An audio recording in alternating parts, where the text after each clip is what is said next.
নমস্কাৰ মই আচলতে অপূৰ্ব জনদত্ত আপোনাক সকলোকে স্বাগতম জনাইছোঁ ডেষ্টিনি জাৰ্নিৰ আন এক ভিডিঅ'লৈ আৰু আজিৰ এই ভিডিঅ'ত আপোনালোকক জনাম সাপ্তাহিক ৰাশিফল অৰ্থাৎ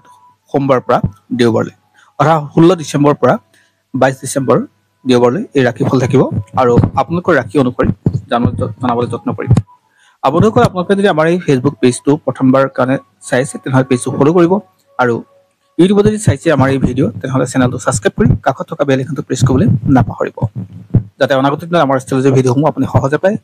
আৰু আজিৰ ভিডিঅ'টো আপোনাৰ কাৰণে খুব গুৰুত্বপূৰ্ণ হ'ব, গতিকে শেষলৈকে চাব। এতিয়া আহিছোঁ ৰাশিফলৰ মূল অংকলৈ। আপোনালোকৰ যদি আপোনাৰ মেঘ ৰাশি হয় তেনেহ'লে এই সপ্তাহটো আপোনাৰ ক্ষেত্ৰত প্ৰেম প্ৰণয় বা এইবিলাকৰ ক্ষেত্ৰত কিছু সাৱধান থকা ভাল আৰু এইখিনি সময়ত আপোনাৰ মাত কথা বা আপোনাৰ কথা বতৰা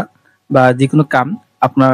প্ৰেমিকা বা আপোনাৰ দাম্পত্য জীৱন ক'ৰবাত নহয় ক'ৰবাত সমস্যাৰ সৃষ্টি কৰিব পাৰে, গতিকে এই ক্ষেত্ৰত সাৱধান হ'ব। আৰ্থিক দিশৰ ক্ষেত্ৰত বৰ এটা পজিটিভ দেখা নাই, গতিকে এই সপ্তাহটো আপোনালোকৰ ক্ষেত্ৰত কিছু কষ্ট হোৱাৰ সম্ভাৱনা আছে, গতিকে আপুনি পইচা পাতি ইনভেষ্ট কৰোঁতে কিছু সাৱধান হোৱাটো জৰুৰী আৰু পাবলগীয়া পইচাবিলাকো পোৱাৰো এই সপ্তাহত বৰ এটা পজিটিভ আশা নকৰাই ভাল। আৰু আনহাতে ছাত্ৰ ছাত্ৰীসকলৰ কাৰণে বৰ এটা পজিটিভ নহয়, অৰ্থাৎ মেঘ ৰাশিৰ ব্যক্তিসকলৰ কাৰণে এই সপ্তাহটো অলপ কিছু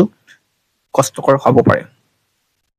ইয়াৰ পিছত আহিছোঁ বৃষ ৰাশিলৈ। যদি আপোনাৰ বৃষ ৰাশি হয় তেনেহ'লে দায়িত্ব আৰু কৰ্তব্য বাঢ়িব, কষ্ট বাঢ়িব। আপুনি কৰি থকা ব্যৱসায়টো গ্ৰ'থ হ'বলৈ কিছু কষ্ট হ'ব, কিন্তু আপুনি কণ্টিনিউ কৰিব লাগিব আৰু আপুনি কথা পতা বা যিকোনো ক্ষেত্ৰতে মানুহৰ ডিল কৰোঁতে অলপ কিছু সাৱধান হ'ব। কৰি থকা কামটো বা যিটো চাকৰি কৰি আছে সেই চাকৰিত আপোনাৰ দায়িত্ব বা কৰ্তব্য বহুত বেছি হ'ব। আপোনাৰ সম্ভাৱনাটো নতুনত্ব বা অনাৰ ক্ষেত্ৰত বা অহাৰ ক্ষেত্ৰত আপোনাৰ কিছু মন্থৰ হ'ব। ওপৰ মহলৰ পৰা আপুনি গালি খোৱাৰ সম্ভাৱনা থাকে, অৰ্থাৎ তেওঁলোকৰ পৰা প্ৰেছাৰ পাব তেনেকুৱা ধৰণৰ কাম কাজত।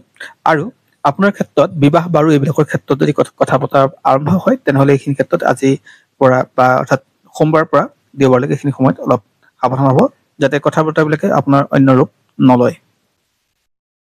ইয়াৰ পিছত আহিছোঁ মিথুন ৰাশিলৈ। যদি আপোনাৰ মিথুন ৰাশি হয় তেনেহ'লে পইচা পাতিৰ ক্ষেত্ৰত যথেষ্ট ভাল হ'ব, আৰ্থিক দিশটো অৰ্থাৎ উন্নত হ'ব, ব্যৱসায়িক গ্ৰ'থ হোৱাৰ যোগ থাকে, স্বাস্থ্যৰ ক্ষেত্ৰতো আপোনাৰ উন্নত হোৱাৰ যোগ থাকে আৰু আপুনি পৰিয়ালৰ ভাৰসাম্য ৰক্ষা কৰিবলৈ যত্ন কৰিব। ওচৰ চুবুৰীয়াৰ লগত সকলোৰে লগত মিতিৰালি কৰি চলিলে এই সপ্তাহটোত আপোনাৰ কাৰণে যথেষ্ট পজিটিভ আশা কৰিব পাৰি। অৰ্থাৎ এই সময়খনত আপোনাৰ ক্ষেত্ৰত বন্ধুবৰ্গৰ সহায় হাত আগবঢ়াব, আপোনাৰ ওচৰ চুবুৰীয়াৰ সহায় হাত আগবঢ়াব, গতিকে সেই ক্ষেত্ৰত আপুনি তেওঁলোকৰ লগত সুন্দৰভাৱে মিতিৰালি কৰি চলিলে আপোনাৰ কাৰণে পজিটিভ হ'ব আৰু ছাত্ৰ ছাত্ৰীসকলৰ কাৰণে ভাল দিন। ইয়াৰ পিছত আহিছোঁ কৰ্কট ৰাশিলৈ। যদি আপোনাৰ কৰ্কট ৰাশি হয় তেনেহ'লে আপোনাৰ মনৰ স্থিৰতাটো থাকিব, সিদ্ধান্ত লওঁতে আপুনি জ্যেষ্ঠজনৰ পৰামৰ্শ ল'লে বা অভিজ্ঞজনৰ পৰামৰ্শ ল'লে ভাল হ'ব আৰু ব্যৱসায়ত নতুন গ্ৰ'থ আহিব। স্বাস্থ্যৰ ক্ষেত্ৰতো আপোনাৰ উন্নত পৰ্যায়ৰ হ'ব আৰু পিতৃ মাতৃৰ স্বাস্থ্যৰ ক্ষেত্ৰত কিছু আপুনি সজাগ হ'ব লাগিব, বৰ এটা পজিটিভ নহয় তেওঁলোকৰ ক্ষেত্ৰত, গতিকে আপুনি অলপ সাৱধান হ'ব আৰু আপোনাৰ যদি নিজৰ সন্তান আছে তেওঁলোকৰ ক্ষেত্ৰতো অলপ দায়িত্ব ল'বলৈ যত্ন কৰিব, স্বাস্থ্যৰ ক্ষেত্ৰত বিশেষকৈ। আৰু যিসকলে কোৰ্ট কাছাৰীৰ লগত জড়িত হৈ আছে তেওঁলোকৰ কাৰণে কিছু পজিটিভ আশা কৰিব পাৰি। ইয়াৰ পিছত আহিছোঁ সিংহ ৰাশিলৈ। যদি আপোনাৰ সিংহ ৰাশি হয় তেনেহ'লে নতুন ব্যৱসায় বা নতুন কৰ্মস্থান পোৱাৰ প্ৰাপ্তিৰ ক্ষেত্ৰত আপোনাৰ সহজ হ'ব, ব্যৱসায় গ্ৰ'থ কৰিব পাৰিব, ব্যৱসায় আৰম্ভ কৰিব পাৰিব আৰু এইখিনি সময় আপোনাৰ আৰ্থিকভাৱে চঞ্চল হ'ব, অৰ্থাৎ যিকোনো ফালৰ পৰা পইচা অহাৰ বাট মুকলি হ'ব, স্বাস্থ্যৰ ক্ষেত্ৰতো উন্নত হ'ব আৰু পাৰিবাৰিক অশান্তিবিলাকো আপোনাৰ দূৰ হ'ব, গতিকে এই সপ্তাহটো আপোনাৰ কাৰণে যথেষ্ট পজিটিভ হ'ব আৰু আপোনাৰ ক্ষেত্ৰত লাভৱান হ'ব বুলি ক'ব পাৰি। ইয়াৰ পিছত আহিছোঁ কন্যা ৰাশিলৈ। যদি আপোনাৰ কন্যা ৰাশি হয় মানসিক টেনশ্যন থাকিব আৰু মূৰৰ বিষ বা আপোনাৰ বুকুৰ বিষ, এই বিষবিলাকে আপোনাক সমস্যাত পেলাব আৰু আপোনাৰ ক্ষেত্ৰত নতুন খবৰ আহিব, বিশেষকৈ বিবাহ বাৰু এইবিলাকক লৈ, গতিকে সেই ক্ষেত্ৰত আপোনাৰ পজিটিভ ইম্পেক্ট পৰিব আৰু স্বাস্থ্যৰ ক্ষেত্ৰতো উন্নত হ'বলৈ আপুনি কিন্তু কিছু কষ্ট কৰিব লাগিব। আৰু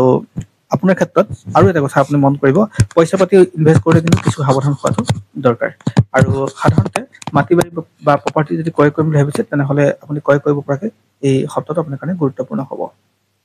ইয়াৰ পিছত তুলা ৰাশিলৈ আহিছোঁ। যদি আপোনাৰ তুলা ৰাশি হয়